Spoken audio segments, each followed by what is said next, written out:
Hello students, आज अपन बात करने वाले हैं causes of the French revolution की। ये क्लास 9th का चैप्टर है जो आपके क्लास 10th में भी इम्पोर्टेंट है। तो फ्रेंच रिवॉल्यूशन जो हुआ उसके क्या क्या कोजेस थे, क्या क्या कारण थे, वो वीडियो में समझने वाले हैं। तो फ्रेंच रिवॉल्यूशन के बहुत सारे कारण थे, जिससे पॉलिटिकल कोजेस भी था, सोशल कोजेस भी था, इकोनॉमिक कोजेस भी था और एक और इंटेलेक्चुअल कोजेस भी था। तो ये वाला टॉपिक जो है आपका पॉलिटिकल कोजेस का है। फिर उसके बाद हम social causes, economic causes and then intellectual causes के बारे में बात करते हैं। तो आइए सबसे पहले अपन बात करते हैं पॉलिटिकल कोजेस की। देखिए, during the 18th century France become the centre of autocratic monarchy and rulers enjoy unlimited power. सबसे पहला कारण ये रहा कि 18th सेंचुरी के समय के दौरान फ्रांस जो है वो ऑटोक्रेट मोनार्की के अंडर में रूल करता था और वहाँ के जो राजा है वो अनलिमिटेड पावर को इंजॉय करते थे। ऑटोक्रेटिक मोनार्क किसको बोलते हैं? एक ऐसा राजा जिस पर कोई रोक नहीं लगा सकता है, कोई सवाल खड़ा नहीं कर सकता है ना, उसे ऑटोक्रेटिक मोनार्की बोलते हैं। निरंकुश, है ना, जिस पे किसी का अंकुश ना हो, कोई पाबंदी ना हो, वो अपने हिसाब से रूल्स एंड रेगुलेशन सेटअप कर सकता हो, जनता का, पब्लिक का उस पर कोई भी प्रेशर ना हो, उसे ऑटोक्रेटिक मोनार्क बोल सकते हैं। और वो अनलिमिटेड पावर को एंजॉय करते थे, लविश लाइफ को जीते थे, आराम से ऐशो आराम की ज़िंदगी जीते थे। इस कारण से जनता को ये बात पसंद नहीं आई और फिर उन्होंने रिवॉल्यूशन करना शुरू किया। पहला रीज़न तो ये रहा। दूसरा reason, the French monarchs were involved in rich and lavishness at the Versailles. तो जो जिस पैलेस में वो रहते थे, राजा महाराजा जिस महल में रहते थे, वर्साइल्स का जो वो पैलेस था उसमें वो रहते थे, तो वो बहुत रीच थे, है ना, बहुत पैसा था उन लोगों के पास, क्योंकि वो जनता से बहुत ज़्यादा टैक्स वसूल करते थे और वो लविश लाइफ जीते थे, मतलब फिजूल खर्च बहुत ज़्यादा करते थे, जैसे कि नाच गाने करवाना, है ना, अपने लिए अच्छे पकवान बनवाना और महल की अच्छे से सौंदर्यीकरण करना। तो इस प्रकार से वो फिजूल खर्च बहुत ज़्यादा करते थे, जिस वजह से लोगों ने रिवॉल्यूशन किया। तो जब लुइस 15 का रेन था, during the reign of Louis 15, मतलब कि लुइस 15 के हाथ में सब बागडोर थी। रेन मतलब बागडोर होता है ना। तो जब उसके हाथ में सारा राज शासन था तो उस समय क्या हुआ, इकोनॉमिक क्रम्बल्स हुआ, मतलब कि इकोनॉमी बहुत बुरी तरीके से गिर गई थी। उन्होंने 7 ईयर वॉर लड़ा, मतलब 7 सालों तक युद्ध चलता रहा, जिसमें बहुत सारा युद्ध के दौरान पैसा खर्च हुआ। फ्रांस बिकम बैंकक्रप्ट, और फ्रांस जो है वो बैंकक्रप्ट बन गया, एक तरीके से दिवालिया बन गया, उसके पास कुछ भी नहीं बचा पैसा, due to over expense in war.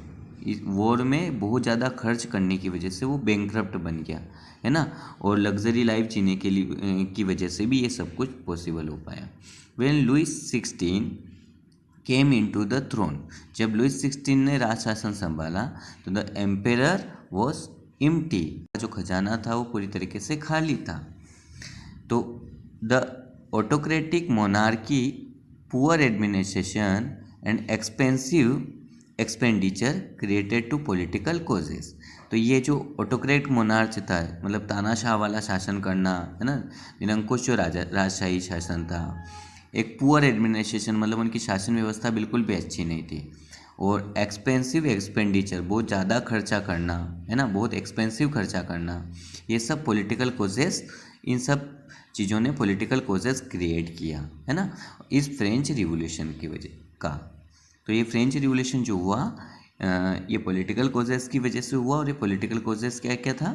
Monarchy, autocratic system था, पुअर एडमिनिस्ट्रेशन था, और एक्सपेंसिव एक्सपेंडिचर, मतलब बहुत महंगे खर्चे थे। ठीक है, अब बात करते upon the social causes of the French revolution की, है ना। तो सोशल कोजेस क्या था कि लोगों की जो सोशल कंडीशन थी, फ्रांस की जो सोशल कंडीशन थी, वो 18th सेंचुरी तक एक्सट्रीमली अनइक्वल और एक्सप्लोटेटिव वाली थी। एक्सट्रीमली अनइक्वल मतलब बहुत बुरी तरीके से, अनइक्वली तरीके से डिवाइडेड थी, मतलब सबको बराबर तरीके से व्यवस्था ही नहीं थी वहाँ पर। और एक्सप्लोटेटिव भी थी। एक्सप्लोटेटिव मतलब लोगों का शोषण करने वाली थी, बहुत ज़्यादा एक्सप्लोटेशन करने वाली पॉलिसी वहाँ की थी। The clergy and nobility form the first two estate. देखो वहाँ पर सोसाइटी 3 एस्टेट में डिवाइड थी। एक तो फर्स्ट स्टेट में क्लर्जी आते थे, सेकंड स्टेट में नोबिलिटी पर्सन आते थे, और थर्ड स्टेट में बाकी सारे लोग आते थे। तो क्लर्जी और नोबिलिटी के जो लोग थे वो 2 स्टेट मिलकर बनाते थे, फर्स्ट स्टेट और सेकंड स्टेट। और बाकी जो जितनी भी सुविधाएं होती थी वो इन दोनों स्टेट को ही मिलती थी। प्रिविलेजेस्ड जितने भी थे, यानी जितनी भी सुख सुविधाएं थी वो सब इन 2 स्टेट में ही डिवाइडेड थी। बाकी थर्ड स्टेट को कोई भी ज़्यादा फैसिलिटीज़ प्रोवाइड नहीं थी, जबकि सबसे ज़्यादा टैक्स तो इन दोनों स्टेट को छोड़ के जो थर्ड स्टेट था, जिसमें टीचर, डॉक्टर या फार्मर्स या वर्कर्स जो आ जाते थे, वो सब टैक्स पे करते थे। और फ़ायदा कौन उठाते थे? ये नोबल, मतलब राजा महाराजा, और जो क्लर्जी में जो लोग थे, है ना, जो चर्च के जो फादर वगैरह हुआ करते थे, वो सारा का सारा फ़ायदा उठाते थे। They were except from payment of taxes to the state. तो इनको छोड़ के बाकी सबको टैक्स पे करना पड़ता था। ये 2 स्टेट थे जो थे, इनको छोड़ के बाकी सबको ज़्यादा टैक्स पे करना पड़ता था।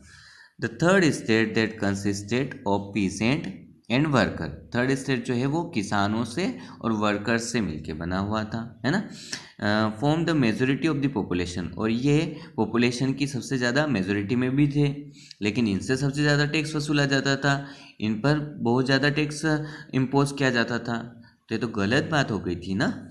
दे were burdened with excessive taxes with no political and social rights. इनके ऊपर टैक्स का भी बहुत ज़्यादा बर्डन था, और इन्हें किसी भी प्रकार का पॉलिटिकल और सोशल राइट्स भी नहीं दिया जाता था। As result they were extremely discontent. तो ये एक बहुत बुरी तरीके से लोग डिसकॉन्टेंट हो गए, मतलब उनकी सरकार से बिल्कुल भी उन्हें ये बात पसंद नहीं आई, और उन्होंने रिवॉल्यूशन किया। तो ये रिवॉल्यूशन जो था वो, ये जो रीज़न था, ये सोशल कोजेस था, सामाजिक कारण था, ठीक है। अब बात करते हैं अपन इकोनॉमिक कोजेस के बारे में। इकोनॉमिक कोजेस क्या था? देखो, इकोनॉमिक कोजेस मतलब आर्थिक स्थिति कमज़ोर हो जाना, इकोनॉमिकली वीक हो जाना, जिसकी वजह से लोगों ने रिवॉल्यूशन किया।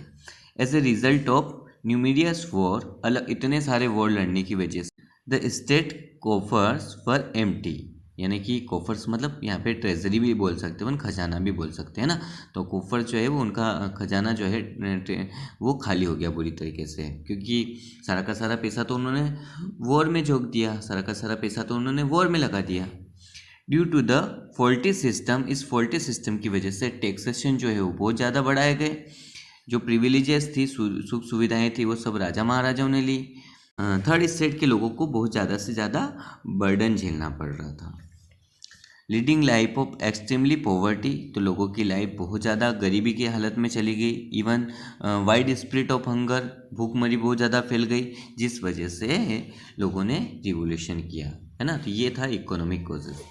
अब बात आती है इंटेलेक्चुअल कॉजेज। इंटेलेक्चुअल किसे बोलते हैं? इंटेलेक्चुअल पर्सन उनको बोलते हैं जो पढ़े लिखे लोग होते थे, समझदार लोग होते थे, जिन्हें ये समझ में आता था कि राजा महाराजा हमारे ऊपर ज़बरदस्ती से टैक्स इम्पोज कर रहे हैं, इन्हें इस प्रकार का कोई राइट्स नहीं है, ये हमारे ऊपर ज़बरदस्ती से राज कर रहे हैं, इन्हें इस प्रकार का कोई राइट्स नहीं है। जबकि जो अनपढ़ लोग थे उन्हें ये समझाया जाता था कि भगवान ने उन्हें भेजा है राजपाट करने के लिए। तो लोगों को लगता था कि चलो ठीक है, भगवान ने हमें इनको भेजा है, तो इनको हम अपने ऊपर राज करने देते हैं, जबकि ऐसा बिल्कुल भी नहीं था। तो इंटेलेक्चुअल लोगों ने, जो पढ़े लिखे लोग थे, उन्हें तो ये चीज़ समझ में आती थी, तो उन्होंने लोगों को समझाया कि ये हमें ज़बरदस्ती से हमारे ऊपर राज करें। Divine rights theory, divine right theory क्या थी कि राजा महाराजा लोगों को ये समझाते थे कि भगवान ने हमें भेजा है तुम्हारे ऊपर राज करने के लिए। तो ये बिल्कुल फॉल्स थ्योरी थी, और इसके खिलाफ इंटेलेक्चुअल लोगों ने लोगों को समझाया कि ये बिल्कुल भी गलत है।